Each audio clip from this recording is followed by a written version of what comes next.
Esses números de pessoas que tiveram suas mortes confirmadas nas últimas 24 horas, mas que não efetivamente morreram nas últimas 24 horas, acabaram entrando num limbo, que a gente não tem resposta para a pergunta: onde vão parar estatisticamente esses números?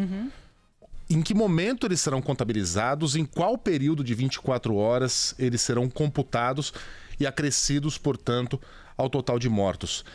Perde-se tempo com assuntos que não é que não sejam importantes, é que são desnecessários, são completamente inúteis. O Ministério da Saúde decidiu confundir um dos poucos dados que nós tínhamos, que confusos não eram. Porque se não eram dados exatos, devido à brutal subnotificação aqui no Brasil, dentro do universo de subnotificações, pelo menos eram dados que nos davam um caminho, que nos mostravam o caminho exato da doença, a curvatura exata da incidência do coronavírus no Brasil. E agora a gente tem uma confusão enorme com números que brigam entre si, embora venham das mesmas fontes, as secretarias estaduais de saúde. No final das contas, a população fica confusa. O STF tem de ser acionado. O Supremo Tribunal Federal determinou que o Ministério da Saúde volte a divulgar os números completos, o que deverá ser feito a partir de hoje às 18 horas, às 6 horas da tarde, portanto com tempo hábil para que esses números sejam divulgados, mastigados e analisados nos noticiários noturnos. Mas era uma confusão completamente desnecessária e um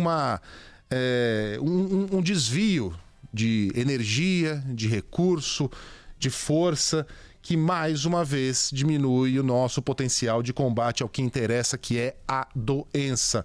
Uma guerra de informação completamente desnecessária, com o objetivo de, na malandragem, fingir que a doença está matando menos do que está matando de fato, quando na verdade ela está matando muito mais do que nós sabemos, devido ao alto grau de subnotificação. Era necessário ter criado essa patranha toda para que a gente chegasse, no final das contas, por uma decisão do STF, a retornar ao ponto em que estávamos inicialmente, a da divulgação dos números totais.